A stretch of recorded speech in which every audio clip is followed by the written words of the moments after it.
Good evening, good morning, good afternoon, whatever time you are listening to us. Welcome to another episode of Mm. Pages to Progress.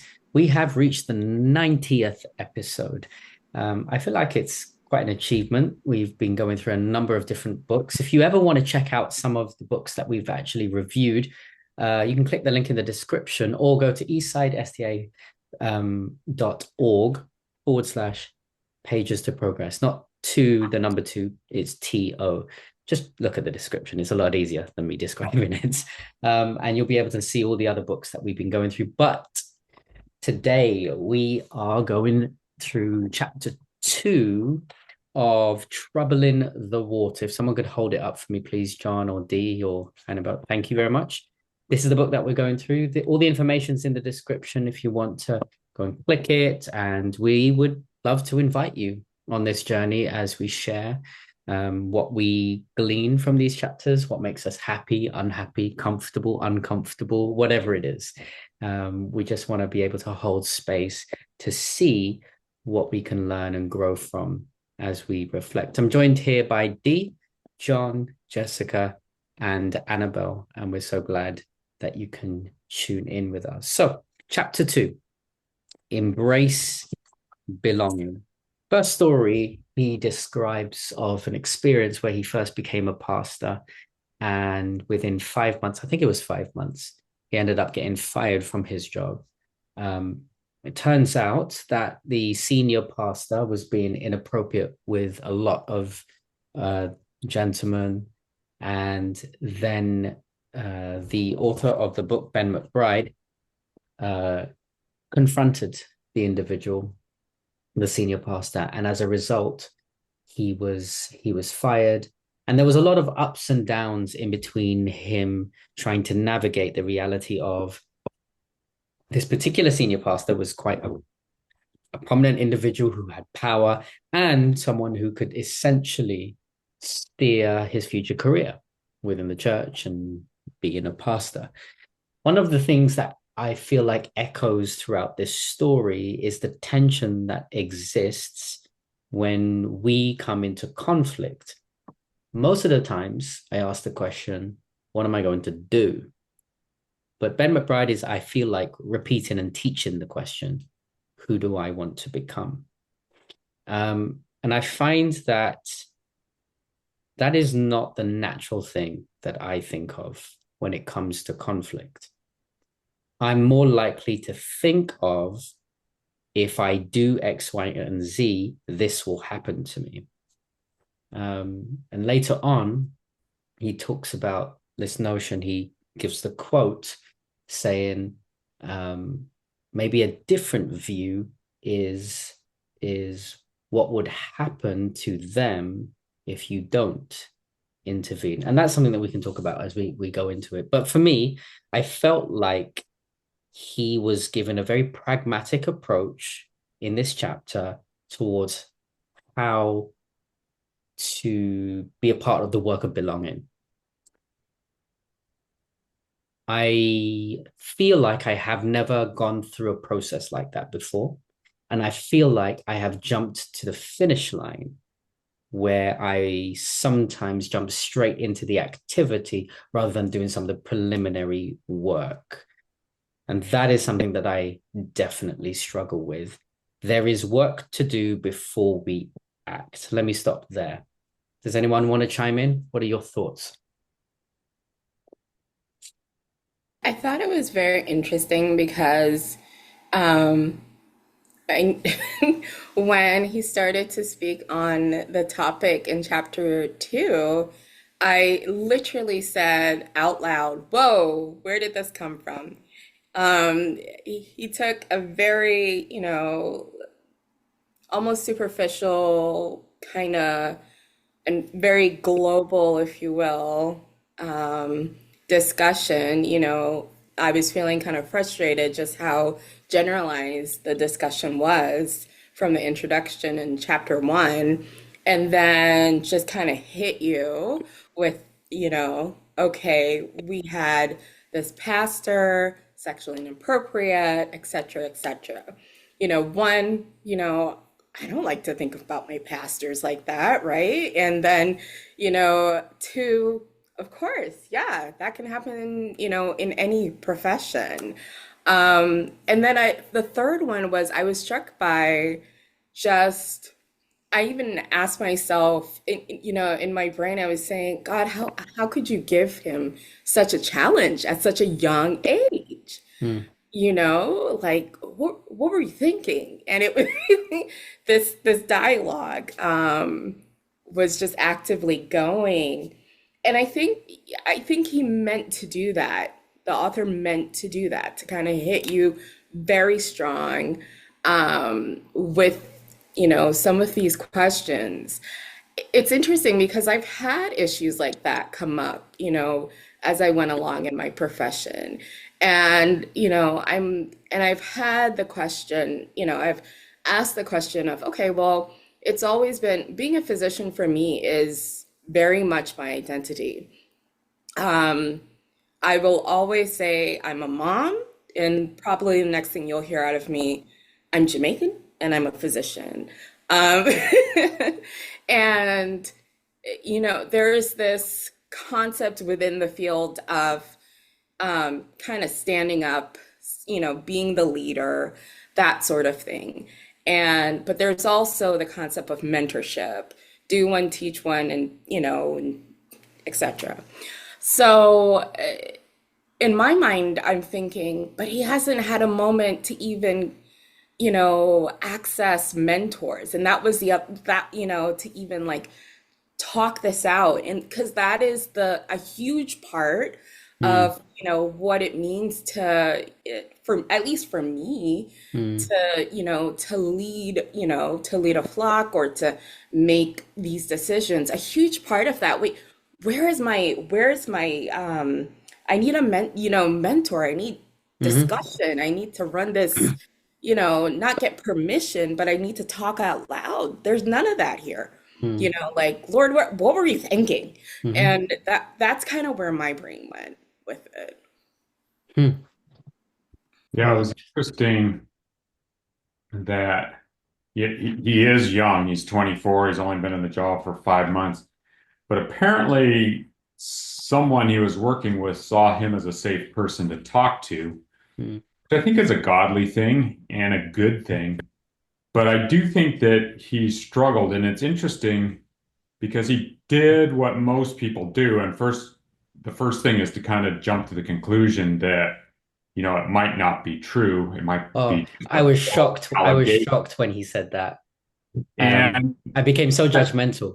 yeah, I know.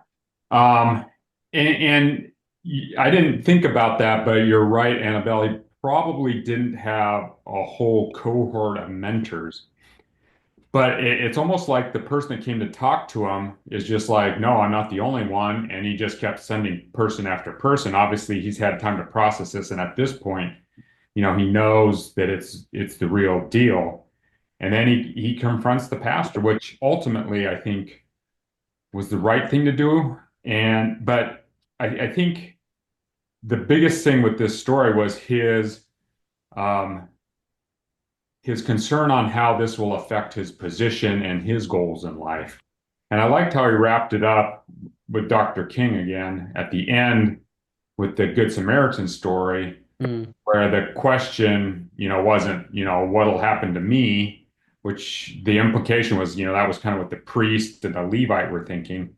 But the Samaritan was thinking, what will happen to this person if I don't do something?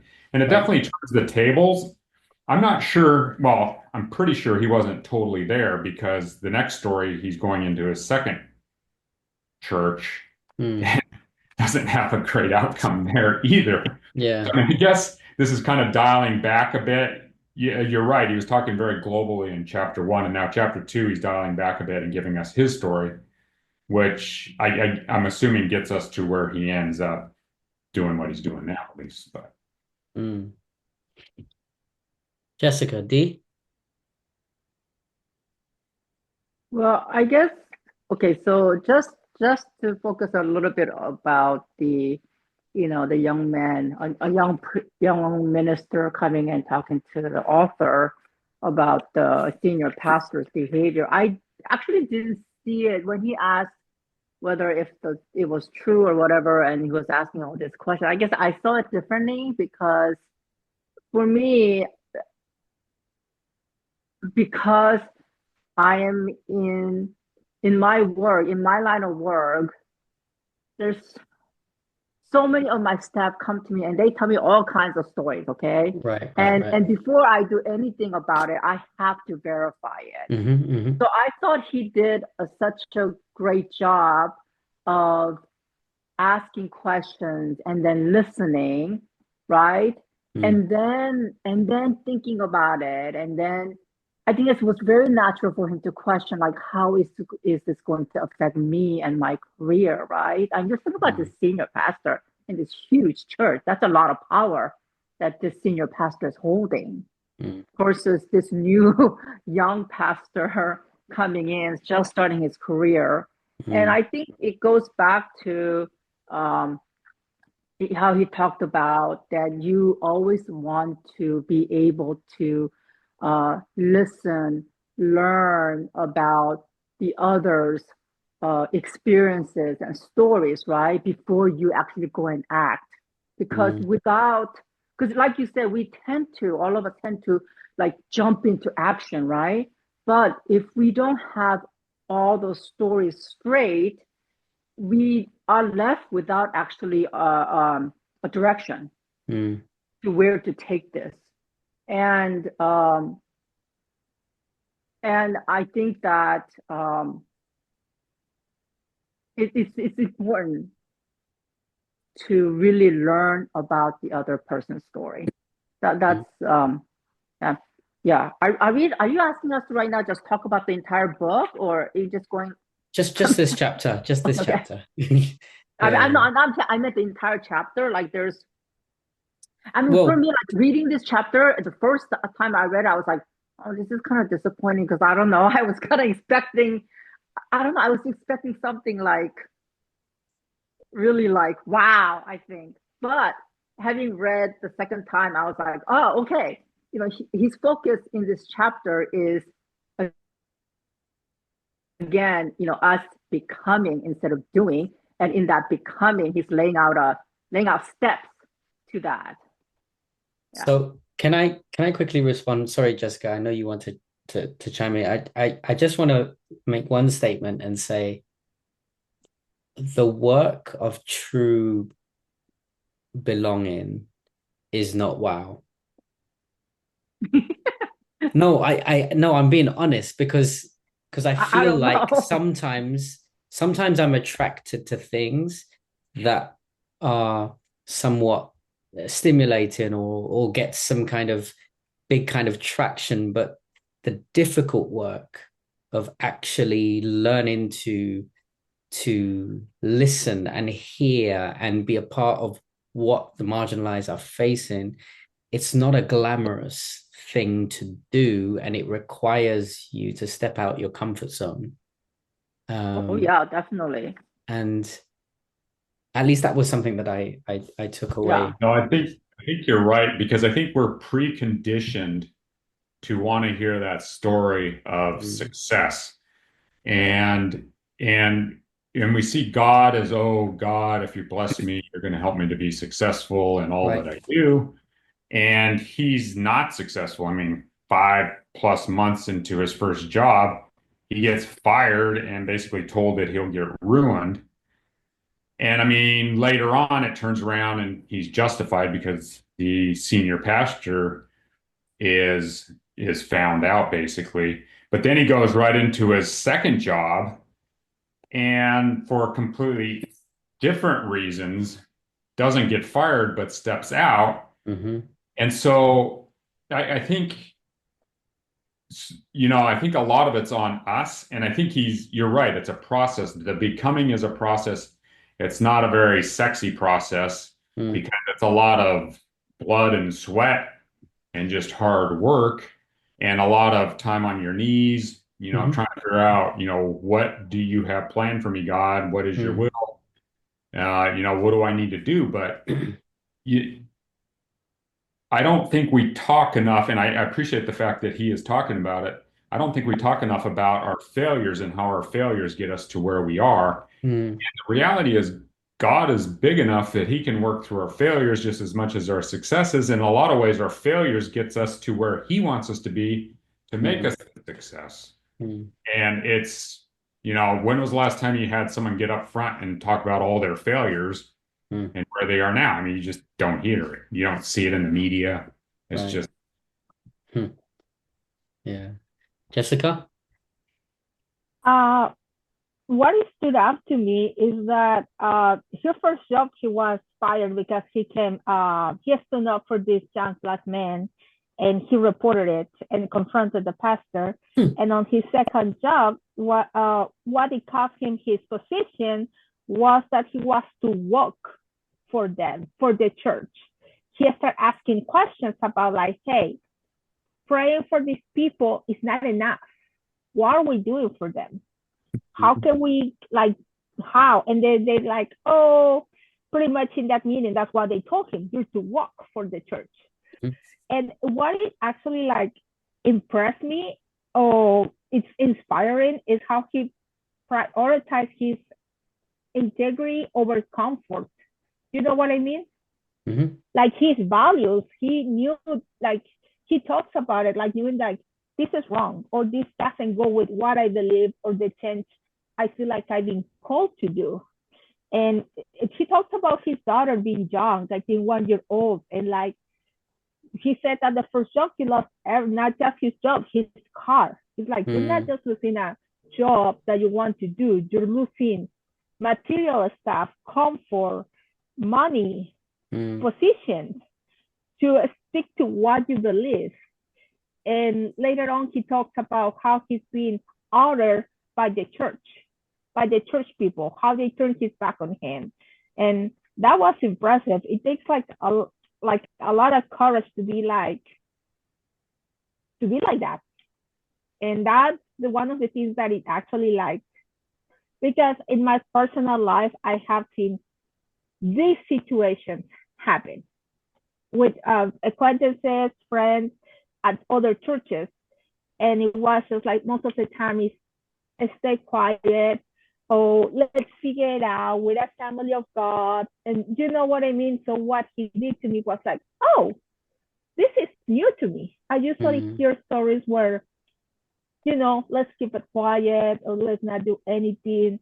So that's what it actually like, oh, you put a lot of you put your comfort at risk for what you believe it is right. Yeah. I think he communicates quite explicitly there is a cost that Mm-hmm. is required in order to stand for the marginalized, oppressed. And many times we don't consider the cost. And I'll be honest and say, many times I choose my comfort. Um, so I've been a pastor, for approaching 12 years now. And, in my career, there have been certain instances where I have found that people have acted inappropriately in the respect of just being vocal and just disrespecting people. And in those instances, I found myself just sitting in silence. And I have to be honest and put my hand up and say, in those instances, many a times I thought about the security of my job being at risk. And I felt to myself, in my early days of ministry, just, you know what?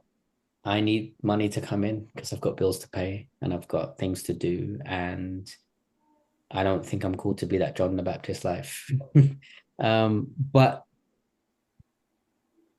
I think what what Ben McBride here is doing is giving us an example of what it actually means or what it looks like to take marching orders from God and not people.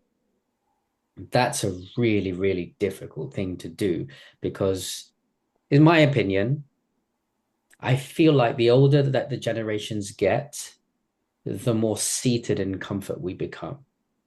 Is it seated in comfort or is it observing for the sake of gaining wisdom?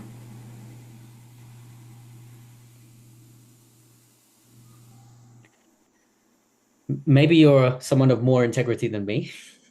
No, I mean, one thing that I have appreciated is I'm more of the bleh, I'm gonna my mouth is really big and it's gotten me in trouble, in past jobs. And I've learned and I feel like God is teaching me For how to good reason, though, or for bad reason, or for how would. for good reason. I mean, in terms of, I'm thinking I'm standing up for people, blah blah blah. But, you have to learn that there are times when you observe, there are Mm, times when you learn, yes. and, like Darlene said, get a good picture Hmm. of what is going on around you. Right. And are you really that powerful? Are Hmm. you really that privileged at that time when you're pretty young? Hmm. You're just Hmm. stepping into things. I don't think that it's about necessarily all about comfort, but more so gaining a good idea of, the environment that you're sitting in and the breadth of your privilege, so to speak, as he puts it. Hmm. Hmm. I think that's why he communicates as part of his five A's. The first one was awareness. I think that's just the first thing. When I first came to this country in 2020, um, so I didn't know exactly who an African American was. I knew who a Black British person was because I'd grown up around Black British people and I know the history of Black British people. But when I first came to America, it took a long time for me to understand Black people aren't just Black people. There is actually a distinction because there is a distinction of stories and all that kind of thing. I remember when I first landed, it was like my second Sabbath here or something like that. And then I was invited to speak at the Black Lives Matter march. And I just felt so ill-equipped. Now, for all intents and purposes, people said I did a reasonable job, and maybe that was a good thing. It started me on a journey to discover more and learn more, etc. But there is really an importance in sitting down and shutting up and just listening that enables you to gain more so that in time, when you're ready to move and act and speak, you do so well and with power. I do look back at those times and I wondered if I should have declined that appointment and just turned up and just been in the presence and just yeah, just feel what was going on and experience what was going on. I I mean, I was there. I mean, when you spoke, and I have to say, I mean, maybe you may have felt that way, but you didn't come across that way. And certainly, the fact that you were there speaking, um, and being empathetic, right? Empathy. You were showing empathy, and um, and support. I think that's what counted. It wasn't. mm, Um, I don't know. I mean, yeah, you may have felt ill-equipped, but And mm, no one knew that. sometimes what people project onto you can be even stronger than what you think you're saying. There are so many times that I have patients who come to me and, they say, I'm so glad to meet a Black psychiatrist in Seattle and, et cetera, et cetera. And in the back of my mind, I'm thinking, I don't really know much about American history. Like feeling like I just got here, you know? how Like, long have you been here? no, I've been here for a little bit, but I mean, I was sitting down at a PTA meeting and they Mm, were saying, when is Martin Luther King Day? And I'm saying January 24th or something. And they said, but I don't think that's right because I'm really Canadian.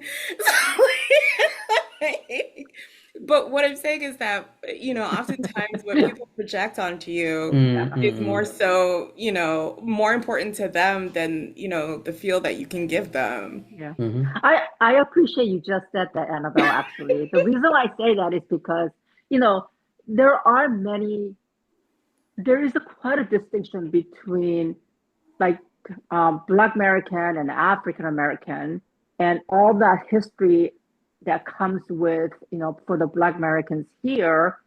And there have been times when I just looking at everyone of color thinking that, oh, this, like the American whole slavery, all that history, like people coming from Africa should know. Like I'm thinking in my head, I'm sure they know about it, but no, they don't. I found out they do not, and Mm-hmm. and that was a awakening moment. Yeah, they don't, and yeah, there's quite a distinction, Mm. And that's and one of I the think things so. it's one Yeah. of the things that kind of bothers me about this book. It's like, Hmm. yet again, we're talking about African American, specifically in terms of the marginalized people. Can we talk about the African diaspora? Mm-hmm. The fact that, yes, co colonial like Yeah, yeah, just say it. no, but coming from coming from a Afro-Caribbean or, being a black person in Britain, my father always said, the racism in Britain, he will never go back there. He Mm. just, whenever he goes back, he has Mm-hmm. this traumatic reaction. And I think it's just an overwhelming focus on the African American experience when in fact the African American experience of of racism, classism, the Mm-hmm. caste system, et cetera, is not the only Black experience out there. Right. I think I don't know if that's jealousy or what. I don't know. one of the stories that he brought out in the book was this playground that was commissioned to be restored or whatever it was, and the powers that be went ahead with this noble and great idea to go ahead and restore this playground for the local community. Had they had done their research and found out that there was a school for disabled children in the local area, they would have found out that the playground was actually useless because and I think there was, I can't remember exactly what it was. I think he said it did more harm, or words to that effect. It did more harm to literally curate only normal kids to remain here and to play here and that. And it got me thinking about the broader scale of the isms that exist. Because frankly, when I read that story, I was like, I've never advocated for the disabled. Well, that's the thing is, I mean, that story, I think it's on like page 47, basically. But, my wife is a special ed teacher. And so I could almost see her saying, but why can't disabled children have a playground? And so I don't know the context, Mm. obviously, but I think I kind of get what Annabelle's saying. I mean, this guy definitely, Ben McBride, African American, and he's giving us his experience of not only being African American, but serving that African American community. Mm-hmm. And we need to, at least right now, maybe take it with a grain of salt because there are other disadvantaged communities and they all have their needs. And I think that the nice thing about the playground story was basically someone should have talked to the people it affected instead of just made a decision from above, which he refers back to that quadrant thing that he was talking about, where it's the powerful and the privileged that were making a decision for the Prevented and the persecuted. right. And their need, the right hand wasn't knowing what to do compared to what the left hand was knowing what to do. And so there should have been some communication, which, could have possibly alleviated this whole problem. Yeah. I think one of his conclusions, I'm going to quote this on page 47, the powerful don't get to say when we've achieved Right. belonging. That must always be determined by those who are closest to the pain.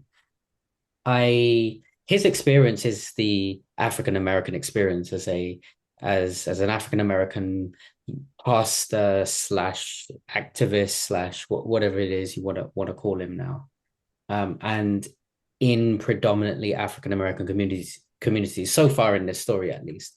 Well, that second church actually was quite an interesting dynamic, because it was, I felt like that church could have been the bridge between two worlds that was taking place, and they pushed against it.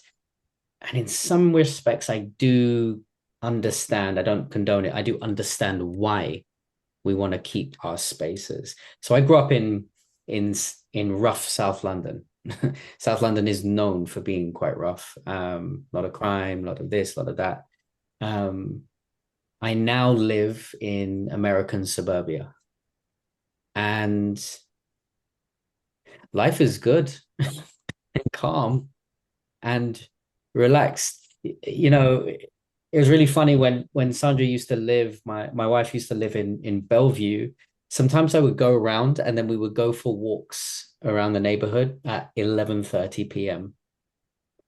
because we could, just because we could, and it was safe and there was no problems because we're in Bellevue and we're not somewhere else. And comfort, I'll speak for myself and say comfort has become more and more addictive to the point that, so here's a thought. He said this somewhere in the book, I can't remember. We need to position ourselves in places of marginalized spaces so that we can learn, understand, grow, change our circles, stop hanging around with the people who think like us, act like us, and start to get to know people from a different side. You know, on a broader perspective, do you think the call is that we should essentially be selling up our nice houses and moving into smaller and marginalized and struggling communities, in order to be with them? Is that the call that you got from this?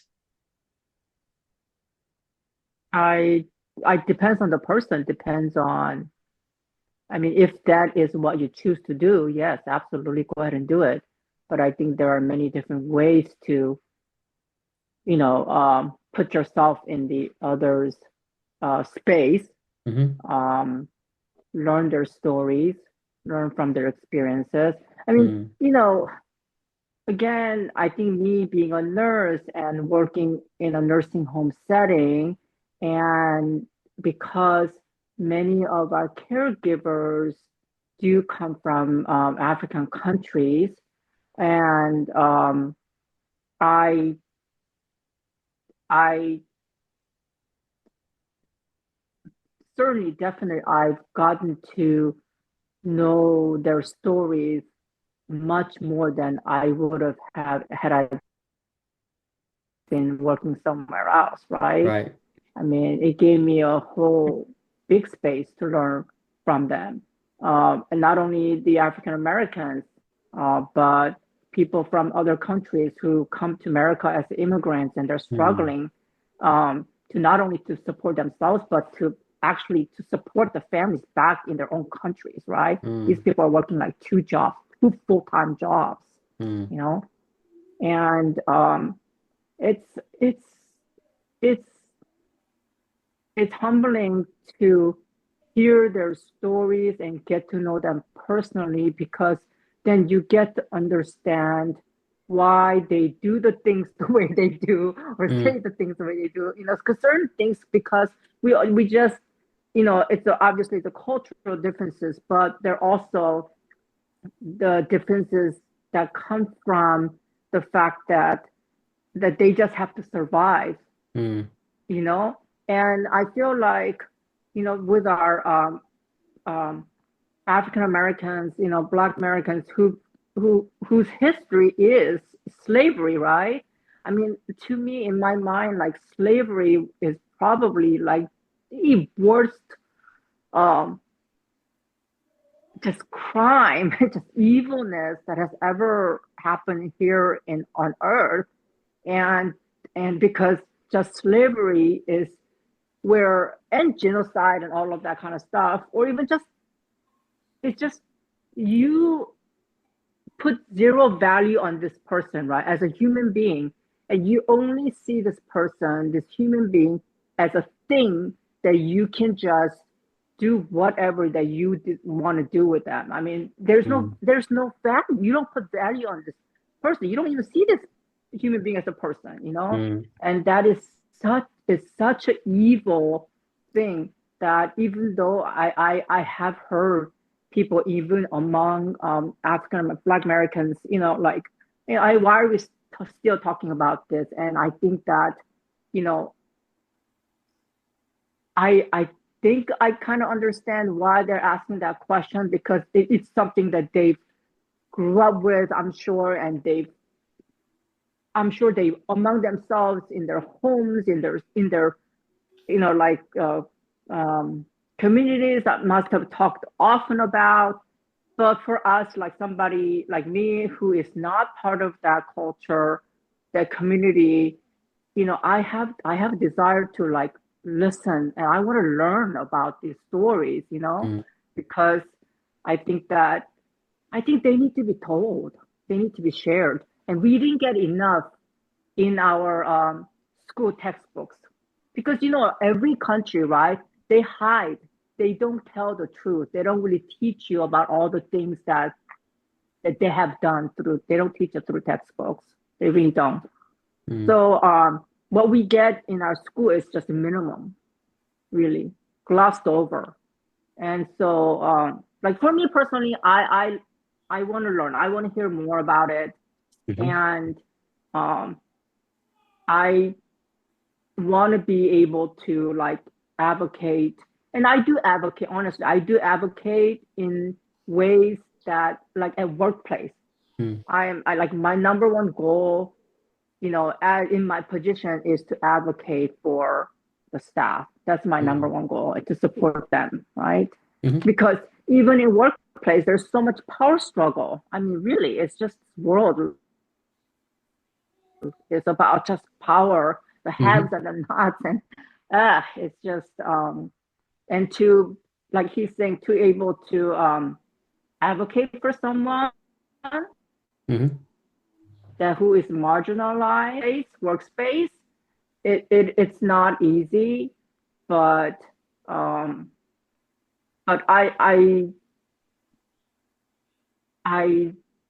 really, I do it because I think that,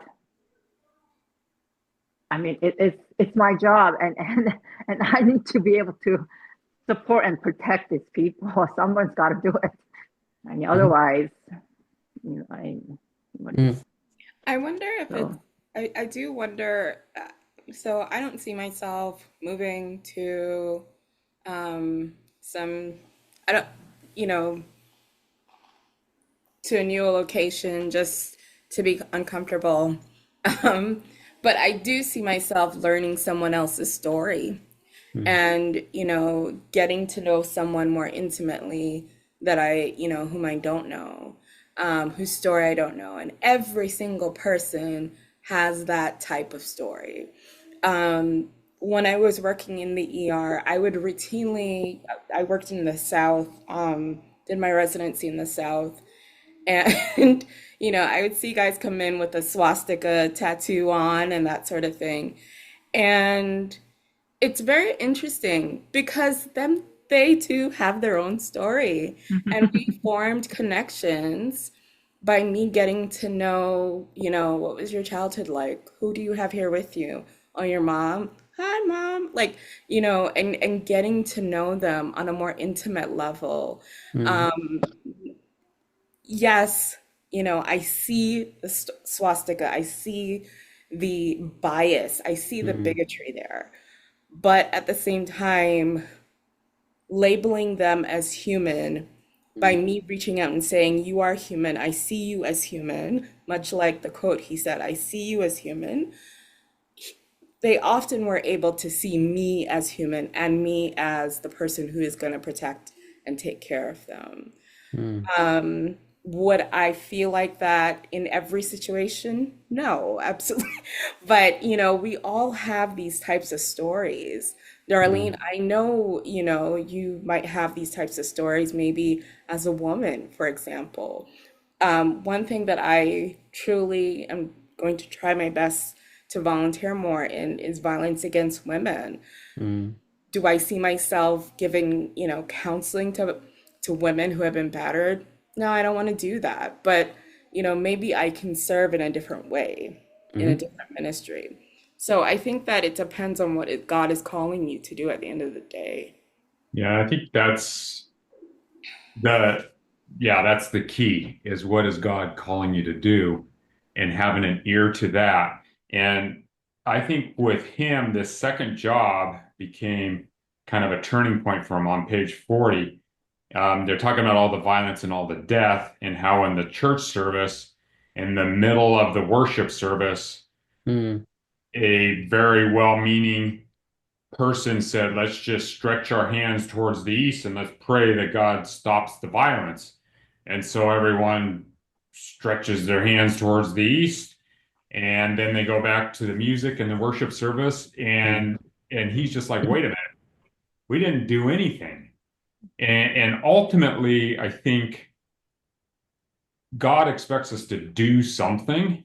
And I think for everyone, it might be a little bit different. And clearly for Ben McBride, that wasn't enough, although I'd argue that was almost nothing for everyone involved.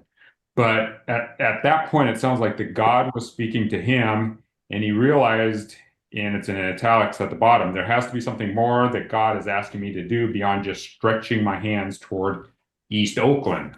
That's Mm, even based in Oakland. And then all of a sudden he starts looking around. He's like, this is a big church. It has all these resources. What are we doing for East Oakland? And he starts asking these questions, and they're bringing in millions of dollars and sending it out to the rest of the world. Well, is that important? I don't think anyone's going to argue that it's not. mm, All of a sudden, he has a calling that isn't in line with the church, and the church honestly basically ends up running him out. mm. And then, this kind of leads him to what he's doing now. But, so I think some people would advocate that, yeah, you need to sell everything you have and go live in some kind of, Poverty-stricken apostolic area. lifestyle, from the book of Acts kind of a thing. And no, I mean, the church isn't in that same place. And I don't think it mean, that everyone needs to do that. Now, maybe some people do, and maybe some people are called to do that. But I think more and more, I feel like I'm called in my immediate community with an ear towards the spirit to see if God wants me to do more. And every once in a while, something comes up and I stumble across something and I can do a little bit more. Mm, And the more I do that, I think the closer I get to being able to do what God wants me to do. mm, mm, I would like to say something. I'm with John on this one, and I have done a lot of work on myself, work on my bias, work on all the stuff, trying to educate myself. And one of the things is uh, not everybody can, like John said, we're not called to do leave everything behind and do this. But to me, with the book, with the chapter was like looking at the book, not like, oh, I have to do it like the same way he's doing it every time I read the book. mm, We just read that recent book where he talks about leave everything and move away and do all the stuff, and I have problems with that. So how I approach books right now, for example, with him, it was to me, how should I do better mm, to bring up a safe space for these people, mm, any minority. He's specifically talking about the Black African community, American community, because that's what he knows. mm, And one of the things that I have learned is that I cannot take a space or speak from another community mm, that is not mine, even as a person of color. But reading to him, it was to me like, what can I learn from him?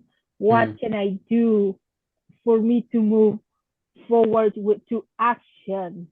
mm, And what steps can I take to support to the marginalized communities better?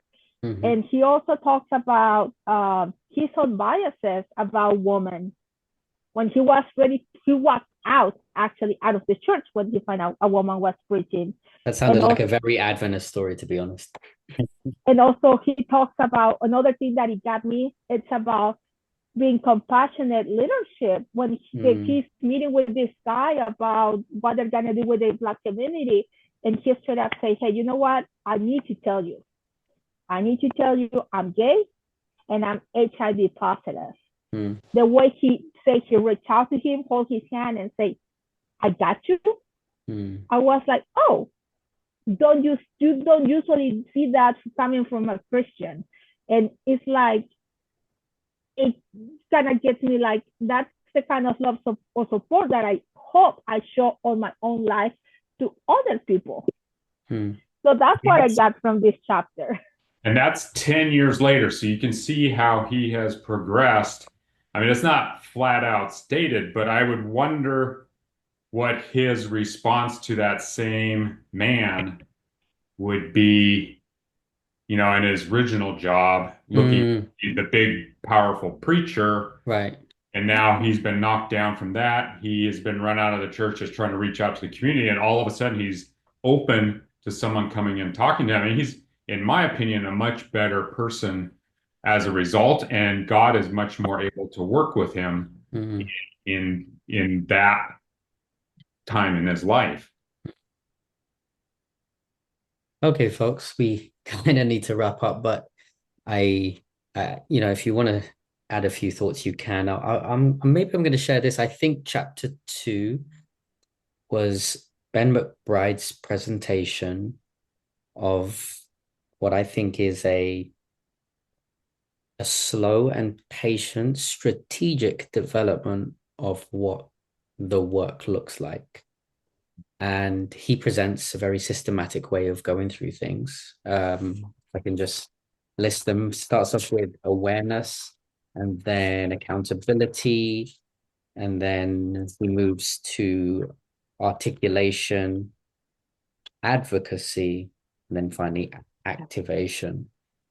And yeah, I'm guilty of jumping to activation or advocacy without doing the work of awareness and whatever it is. But I think what he presents, it sparks something in me, you know. As I read up on the African American story and Americans' history, as I read up of many of the isms that existed, a lot of the isms are strategically implemented into society. Like from a very like people talk about the African American experience, and I will always say, well, actually, it kind of began with the Brits a long time ago, and you know, and the way that I've read history, British history, you know, there's a reason why we're so reserved, because we hide our biases in policies of line 254, page 292, and if you don't read the entire document, you won't find it because it's hidden in there. It's a very intelligent and strategized way of implementing bias and discrimination and all kinds of things which have filtered down through the ages, through religion and all kinds of things. And I think he has a case for slow, developed, strategic mobilization of how to try and change a community. There was one quote, I was having a conversation with a policeman. I think the policeman said, what is it? Culture eats policy for breakfast, something like that. Yes. Yeah. And I was just like, yep. Because you can come in and make all the changes that you want on a piece of paper, but the way that people think, that takes time. It takes education. It takes empathy, compassion. I loved your story, Annabelle, of sitting down and even arguing for a case. Well, the guy with the swastika has a story too. A story that, if I'm honest, I don't know if I always have the capacity to jump to and say, yes, I'm going to sit down and listen, you know? But that is the Christian call.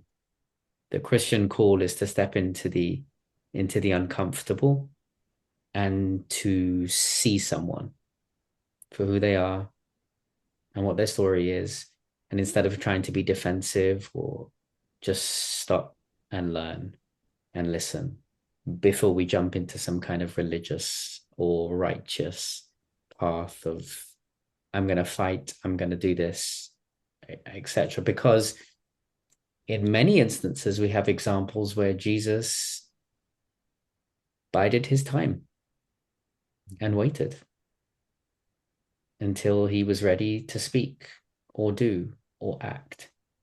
And I think there's something definitely to learn from that. Any other thoughts before we wrap up? I at the end of the book, he talks about what's it called? Performative activism. Mm. Like, how about how in 2020 everybody was about Black Lives Matter Yeah. and all the stuff, and now it's just like it is gone. And I think the point of that sharing that story about corporations and people saying nothing changed, it's jumping from A1 to A5 without going 2, 3, 4, all the steps. Yeah. What did he call it? He called it a word I know, but I'm not showboating. Virtue signaling. It's so funny when BLM movement was going around on all the marches. I remember walking down Seattle, and I saw all the Black Lives Matter signs in all the shop windows, and it was so interesting. It was like we were back in the book of Exodus, and the blood of the lamb will put on the doorposts so that people wouldn't break into shops because it had a Black Lives Matter sign on there. And it was just so weird because, I mean, I don't know their motives. I don't know everyone's motives, but it was being talked about that people put them up just so that they could protect their space. It has nothing to do with the campaign for justice, but it had everything to do I see. with a selfish desire to just protect myself. And unless we do the work of awareness and accountability, then we will come across as conceited, or we may be misguided in our approach of trying to help others. And I think there's just that importance of just taking a step back before we decide to move forward. Definitely. Anything else anyone wants to add? All right. Chapter 3, build a bridge. Let's hope we do build a bridge, eh? We will see you all next week for another episode of Pages to Progress. Thank you for joining us. The book is in the description. Please, if you want to join us on the journey, order the book. Walk with us as we uncomfortably turn the pages and discuss and share, and hopefully we grow as well. Anyway, from us, we wish you God's richest blessings until the next time. See you later. Bye.